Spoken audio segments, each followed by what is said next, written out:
If you enjoy this podcast, then be sure to check out Farm Small, Farm Smart Daily, where you can get your daily dose of farm wisdom. Tune in every day to learn the latest tips, tricks, and stories from the world of farming.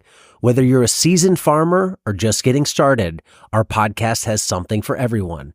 Join us as we explore topics like farm business, crop planning, soil management, and tools and technology. Start your day off right with Farm Small, Farm Smart Daily, available on all major podcast platforms. Don't miss out. Subscribe today. In terms of application rate, what are your thoughts on that per square foot or per 100 square foot basis for people who want to get started in this? If they're buying some, a lot of times you see it sold in small bags. Maybe that's a gallon size. How much should you start with so you're balancing that cost to getting enough in there to matter ratio? I think whatever one gets in there will matter over time. Some of the rates goes back to and I'm sure you've seen it, but one looks at Terra Preta de Indio, when the researchers and the people that are actually working with behind the International Biochar Initiative and researchers, Johannes Lehmann from Cornell University, back in 2008, I believe it was, they went to the Amazon, and when they looked at these biochar-enriched soils, these charcoal-enriched soils, what they found at that time was some rates of, they measured the carbon 20%, and so there's been talk about 20%, and I think 20%, I think for an initial application, if you're making it all yourself and you want to do it, fine. I think that personally would be a little bit high. I recommend rule of thumb. If you're talking about in the top 6 inches of soil, if you wanted a 10% by volume biochar, that would be roughly 40 gallons per 100 square feet. That would be for 10%.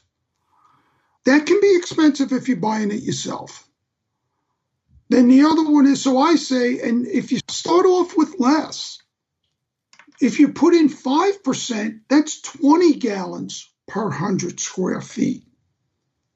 That's sufficient to get things going, and even less than that is sufficient. But 20 gallons per 100 square feet, I'll usually work with that with people I'm working with. So that's a good rule of thumb. 5% is 20 gallons per 100 square feet. 10% is 40 gallons per 100 square feet for by volume measurement in the top 6 inches of your soil. And if you're putting biochar in your compost, then put in a 5 to 10%, because most compost, especially if you're using kitchen scraps, that will break down by volume. So if I start off with even commercial composters, they'll start off with a large pile that say is 100 cubic yards. And after the composting process, it will have shrunk down to maybe 60 cubic yards. If they put in, just for conversation, for ease of math.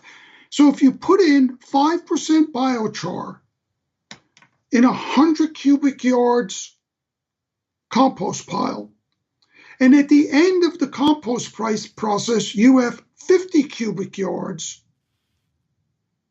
the biochar hasn't shrunk down. So that 5% by volume is 10% by volume. So you can put in less in your compost and end up with a higher volume composition of your biochar. But those are the numbers that I normally use. Hello, growers. Looking for a simple way to supercharge your diet with powerful nutrients? Meet broccoli microgreens. These tiny sprouts pack 10 to 100 times more nutrition than mature broccoli, making them a true superfood. With their mild flavor, broccoli microgreens can be added to any meal or smoothie, giving you a tasty health boost. They're easy to grow, ready in just 7 to 9 days, and thrive in various environments. Rich in sulforaphane, calcium, vitamin C, vitamin A, iron. They protect your cells and fight inflammation. perfect for boosting your health goals or as a market crop. Start growing them today and experience the benefits. Get 100% organic, pathogen-tested and pathogen-free broccoli microgreen seeds at shop.moderngrower.co or using the link below.